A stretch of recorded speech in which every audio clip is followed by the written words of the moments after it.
Olá, amantes da ornitologia! Sejam bem-vindos ao canal FOB.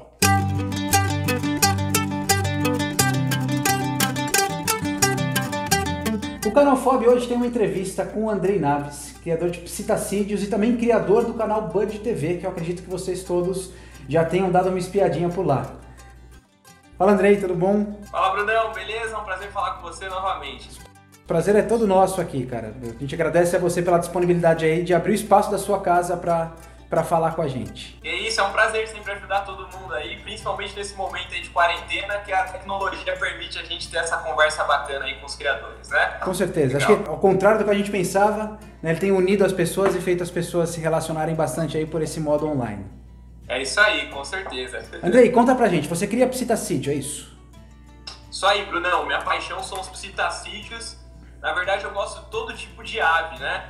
Passeriforme, psitacídeo, até palmípede, qualquer coisa que tem asa, aí a gente gosta, né? Até morcego, vamos dizer assim. Mas os psitacídeos são a minha paixão, né? Pela interatividade, pelo número de espécies, eu acho eles fascinantes. E quais espécies e quais raças você cria? Atualmente, né, até devido à nossa legislação, ela ser um pouco restritiva nas espécies que a gente pode criar, né, eu crio espécies exóticas, né. Então eu crio aqui principalmente Red Ramped, Roselas e Cacariques, né. Tenho também algumas espécies mais diferentes que não são parte principal do plantel, né, mas é por gosto que eu tenho aqui, que são os Hoodeds, né, os periquitos de cor agora, que também gosto muito. Então eu crio essas espécies aí atualmente, né. E você cria tudo isso na sua casa? Você tem um criador perto da sua casa ou é na sua casa mesmo?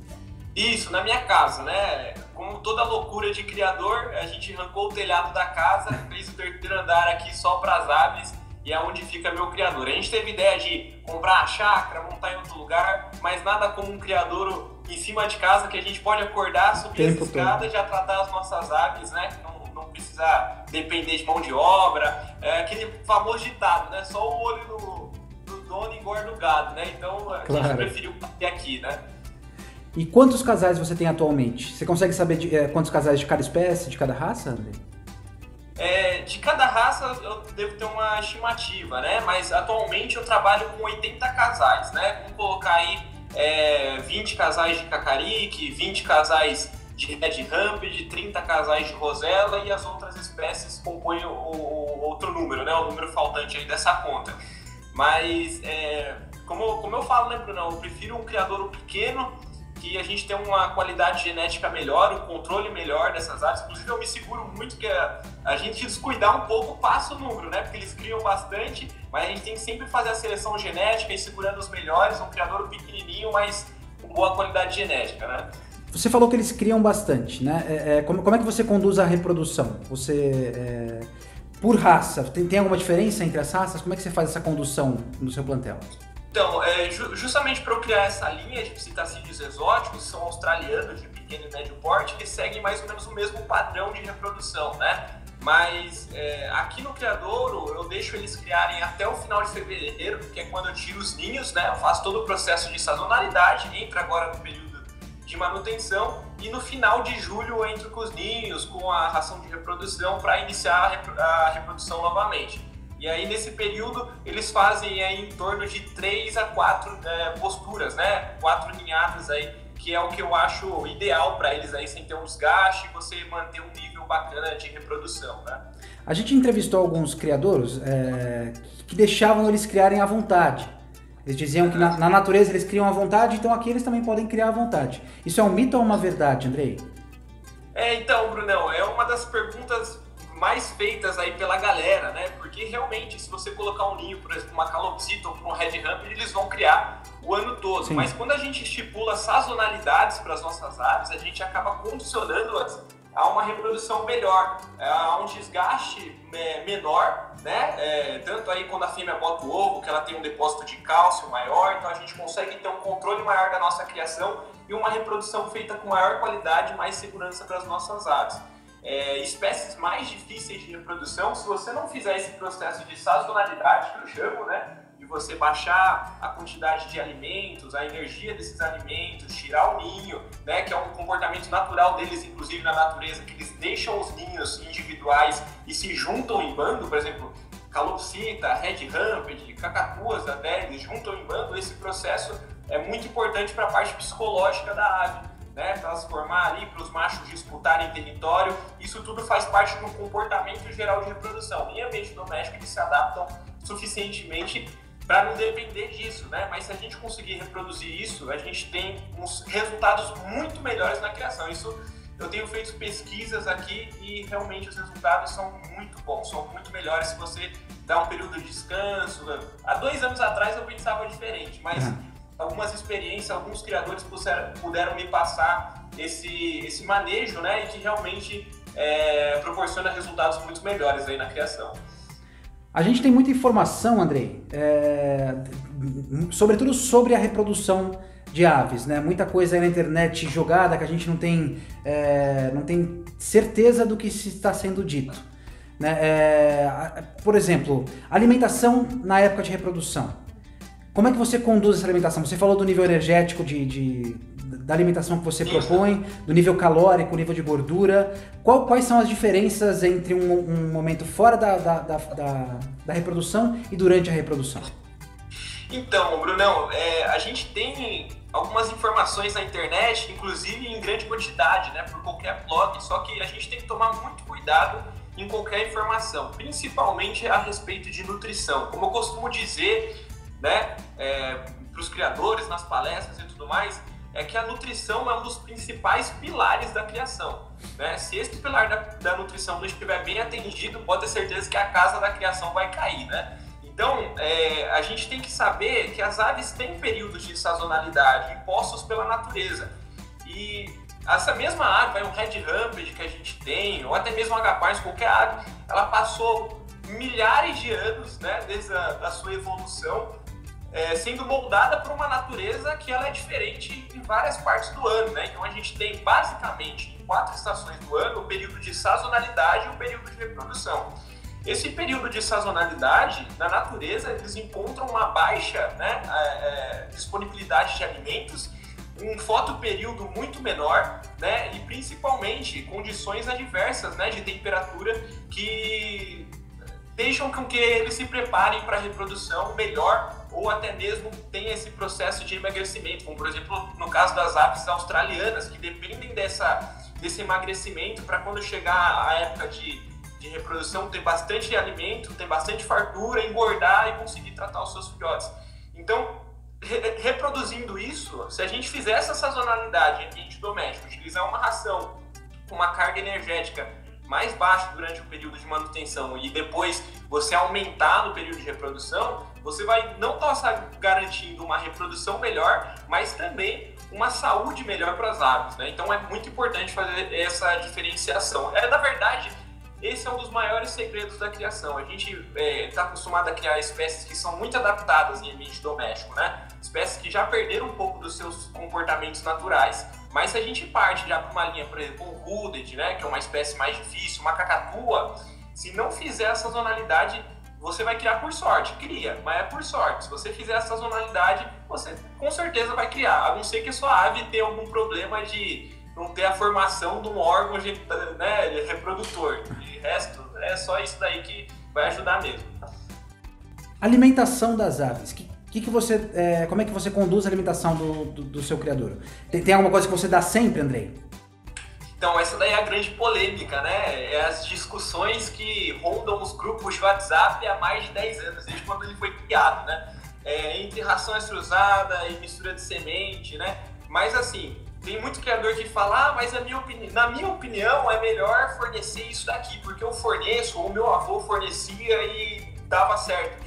Mas, na verdade, a nutrição não é opinião, a nutrição é uma ciência, né? Onde pesquisadores que estudaram suas vidas inteiras, né, se especializaram em determinado assunto, fizeram pesquisas e descobriram o que é melhor para as aves, aí, de acordo com o seu organismo e tudo mais. Então, é sempre importante a gente fornecer uma alimentação específica, e especificidade hoje quer dizer principalmente a ração extrusada. Eu sou um defensor do uso de ração extrusada, assim como defendo as sementes em determinados casos. Se você fizer uma mistura de semente específica, balanceada, uma para cada época do ano, é um excelente alimento, apesar de dar muito trabalho aí para você ficar limpando casca no criadouro, esterilizando semente e tudo mais. A ração extrusada é uma forma muito fácil de você fornecer a alimentação ideal para sua ave de forma segura e facilmente encontrada. Abriu o pote, abriu o saco, colocou na quantidade ideal para a ave, já está ótimo, né? E ali tem todos os componentes que as aves precisam, né? Mas atenção, depende também da marca da ração extrusada. Tem marcas que não seguem os padrões, né, de alimentos de qualidade para as nossas aves, é mais uma coisa comercial, né? E outras já seguem. Então, não vamos falar sobre marca, só sobre nutrição, né, que é o principal. Então, aqui eu forneço ração extrusada e água para as minhas aves.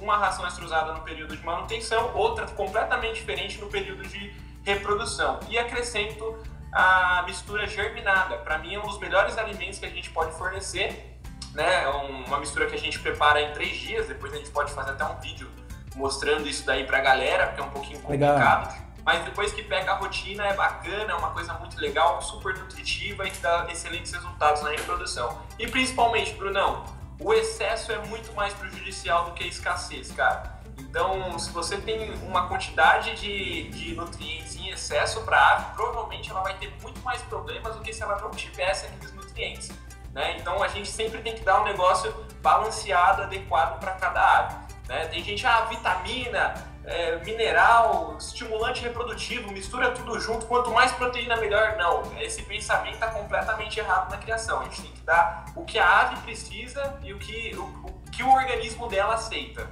né? Existe algum alimento tóxico para essas aves, ô André? Algum alimento prejudicial? Tipo, não dê esse alimento de forma nenhuma. Eu sou muito contra vitaminas de origem sintética sem necessidade, né? Se você vai num médico veterinário e ele te recomenda uma vitamina porque a sua ave tem deficiência, né, de absorver aquela vitamina, é uma coisa. Agora, a suplementação com essas vitaminas, elas são extremamente tóxicas, né? Por exemplo, vitamina A. Eu criei muito tempo lores, a minha paixão é lores, hoje não crio porque eu não tenho espaço, inclusive foi aí pela FOB 2 vezes campeão brasileiro de lores, e cara, o problema da criação de lores hoje no Brasil é a alimentação, né? E você vê que o pessoal fornece uma dieta com um nível de vitamina A 5 vezes, 10 vezes maior do que uma ave consegue absorver, consegue digerir. Muita coisa. E esse excesso aí, que é o de origem sintética, né? Não a vitamina A originária do beta-caroteno, que ela vem das frutas, então é uma vitamina natural, ela consegue processar. Essa das vitaminas sintéticas é do retinol. Então isso daí, cara, é super tóxico, né? E aí a gente tem algumas frutas também, né? Comprovadas que dá problema, por exemplo, o abacate, né? A carambola, enfim, tem algumas frutas que a gente pode passar uma lista também no próximo vídeo das frutas legais, né? Mas evitar qualquer coisa. Tenha dúvida, pergunta para um veterinário, dá uma pesquisada na internet, nunca forneça na dúvida. Mas a maioria dos alimentos, né, que vocês encontram bastante aí na internet, a gente pode fornecer sem problema nenhum, na quantidade ideal, né? E principalmente bem limpos, né, Brunão? Hoje em dia, com essa carga de agrotóxicos, tudo, lavar os alimentos, né, dar uma esterilizada ali e tudo mais, fornecer alimentos devidamente armazenados é o mais importante aí contra essa questão da toxicidade, né? Eu vou te perguntar agora, Andrei, se você tem algum truque para melhorar o manejo do plantel, né? Se tem alguma coisa específica que você faça aí na sua criação. Brunão, você sabe que a gente tem que... Até esse daqui é um ponto muito legal da tecnologia, que é justamente informar os criadores, né? E eu gosto muito, cara, de utilizar as técnicas de enriquecimento ambiental. Enriquecimento ambiental é o quê? São atividades que a gente utiliza para as nossas aves a fim de proporcionar um bem-estar para elas, né? E uma excelente qualidade de vida. São atividades, né? Essas aves estão num ambiente fechado, né? Que elas já estão adaptadas, só que o máximo de enriquecimento ambiental que a gente fornece para elas terem mais atividades, para elas exercitarem a sua capacidade cognitiva, ajuda muito no bem-estar e, consequentemente, na reprodução dos resultados reprodutivos. Que legal. Então aqui, por exemplo, a cacarique. A cacarique é uma ave da Nova Zelândia que têm hábitos rasteiros, né? Costumam se alimentar no chão. O que eu fiz? Pego uma bandeja de plástico, misturo grit mineral com areia, com um pouco das sementes que eles gostam, e eles ficam ciscando atrás do alimento que eles mais gostam. Então eles passam tempo trabalhando para ter que encontrar o alimento. Ninho. Eu pego o ninho, encho de madeira, impedindo que o casal não entre nele mesmo, né? Para quando chegar na época de reprodução, o macho vai lá, destrói o ninho junto com a fêmea. Isso junta os dois, né? Se eles trabalham junto, eles formam melhor o casal. E aí, depois de dar todo aquele processo do macho extravasar aquela raiva dele, roendo a madeira, que é o processo natural deles na natureza, eles entram no ninho e começam a reprodução. Fala, pô, já terminei todo esse trabalhão aqui, agora eu vou ter que criar, né? Então isso ajuda muito na reprodução, de todas as formas. Enriquecimento ambiental é uma palavra bacana. Cara, tem muitas formas. É pinha mesmo, só dá uma lavada, fornece na gaiola, eles destroem, cara, passa um tempo destruindo balanços, lenha, né? Aquelas lenhas, dá uma esterilizada de eucalipto, pendura do lado das gaiolas, psitacídio, né? Que são destruidores. Sim. Então deixa eles destruírem, eles precisam disso. Isso é muito importante para a saúde deles, principalmente. A gente sempre deixa um pouco de lado a saúde psicológica da ave, né? Não pensa nesse lado, e aí você está aproximando a ave, na verdade, ao natural dela, né? Deixando ela mais próximo do natural dela que ela seria. Cara, incrível, muito legal isso. Andrei, você já ouviu algum tipo de trato que dizem que seja uma coisa mais bizarra, uma coisa diferente? Com certeza, cara. Você sabe que uma vez eu visito criadores desde que eu me entendo por gente, né? Eu costumo brincar que enquanto meus amigos estavam indo pra balada, aquela coisa de adolescente, né? Eu tava indo visitar criador. Inclusive, 90% dos meus amigos hoje são criadores, né? Meus amigos pessoais. Então, eu visitei muito criador. E um deles, eu visitei aqui em São Paulo mesmo. Eu fui comprar umas aves dele e ele tirou um pêndulo do bolso, né? E aí ele colocou na frente da ave e deixou o pêndulo balançar. Nossa, mas que simpatia é essa, né? Você tá uma macumba, né? Daí ele falou, não, é porque se o pêndulo ficar pra direita é macho e se ficar pra esquerda é fêmea. Ou seja, era a forma que ele fazia. Uma sexagem.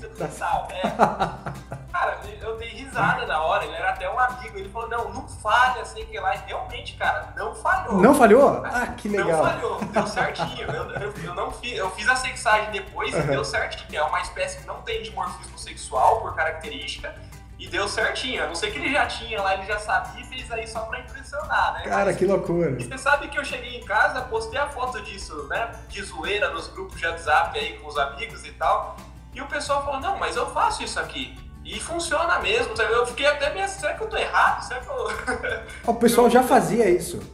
Exatamente. Ah, que legal, mas, assim, cara. Deixar claro, tá? Não tem nada comprovado, é só uma coisa bizarra que eu já vi, né?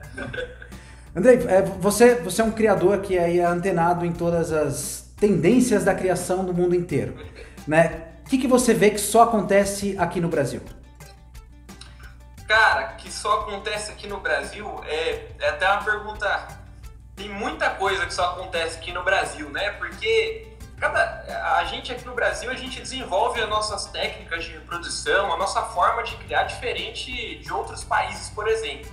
E aqui no Brasil a gente tem uma cultura de criação muito forte, né? Tanto porque a gente está num país que era chamado de terra do papagaio, né? Quando foi descoberta. E pela quantidade de espécies que a gente tem aqui, né? Infelizmente a gente não pode criar a maioria, em breve espero que isso possa mudar. Mas assim, principalmente em passeriformes e tudo mais. Cara, a gente tem muita gírias de aves, nomes diferentes, nomes populares, histórias. Se a gente pegar a história de algumas aves, é muito bacana ver que assim, isso remonta a muitos anos, enfim. Cara, é mais as gírias assim, que eu vejo que só tem no Brasil. Estilo de gaiola, com certeza, a gente chama de gaiola voadeira, né? Sim. Só tem no Brasil, isso lá fora é completamente diferente, né? Eu acho que no Brasil a gente tem uma estrutura, por exemplo, a FOB tem uma estrutura gigantesca e um número de criadores absurdamente gigantesco, né? Mas a nossa legislação, ela veta muito esse crescimento, né? Se você for para a Europa, por exemplo, na Itália, a criação de canários, ela é gigantesca, né? Mesmo que a estrutura seja muitas vezes menor que a nossa aqui, né? Então a nossa legislação, ela barra demais esse tipo de coisa, né? Muito difícil de trabalhar, né? Isso daí, inclusive, impede muito o nosso crescimento. Pra você ter ideia, a gente só perde para acho que um país, desculpa se eu estar falando besteira, né? Mas a gente tem 39,2 milhões de aves nos lares brasileiros. É muita coisa, né? E a gente tem como provar por diversas vias que a criação é uma coisa benéfica para o meio ambiente, para o combate ao tráfico de animais, porque você gerando a demanda legal, a pessoa deixa de comprar uma ave do tráfico, compra de um criador legal, né, que é excelente, para pesquisas, estudos, né, enfim, muitos benefícios, e a gente ainda luta com o desconhecimento, né, das pessoas que são contra. Cara, isso daí eu acho que é uma coisa que só acontece aqui no Brasil. Óbvio, tem uma onda mundial contra a criação de animais, né, contra o uso de animais de forma sustentável, mas aqui no Brasil esse negócio imperou há muito tempo, né? E a gente não consegue tirar isso, a gente não consegue falar, olha, a gente gera emprego, a gente ajuda as espécies a voltarem para a natureza, a gente combate o tráfico de animais e a gente ainda assim não consegue criar algumas espécies, né, cara? A gente quer fazer a reprodução e não consegue, né? Com certeza, é muito difícil, né? É muito louco isso, né? Porque tem todo o porte para ser o primeiro país do mundo em criação e em preservação de espécie, né? E só não é por causa de algumas barreiras aí que impedem, né? É complicado. Andrei, quero te agradecer por ter ficado disponível aí pra gente para fazer essa entrevista. A gente tem certeza que logo tudo isso vai passar e a gente vai estar junto de novo aí nos campeonatos e concursos e nos clubes, aí a gente vai se encontrar bastante. Obrigado pela sua participação. Legal, obrigado aí mais uma vez, né? Sempre bom falar com você, falar com o pessoal aí que tá assistindo. Eu acho que, cara, a criação, com essa ferramenta, a gente pode aproximar mais a galera e o principal, né? Unir nós criadores, né? Que todos nós juntos aí, eu acho que a gente consegue ter uma classe mais forte aí para brigar pelos nossos direitos de criação, que a gente possa criar mais espécies, mostrar que nós ajudamos o meio ambiente, né? E, enfim, obrigado aí, Brunão. Então, convidado aí para a gente fazer alguma coisa aqui no Criador em breve. Veja a galera aí nos próximos campeonatos. Obrigado mesmo. A gente está em débito de ir até o seu criador, né? Então, a gente vai, passando isso tudo, a gente vai fazer uma visita para você e tomar um café. Beleza, fechado, Brunão. Obrigado, Andrei. Obrigado mesmo, viu? Obrigado. Valeu. De coração. O canal FOB continua levando informação para você, mesmo de casa. Então se cuidem. Fiquem em casa, aproveitem para assistir os nossos vídeos antigos, se enriqueçam de conhecimento e vem com a gente nesse voo.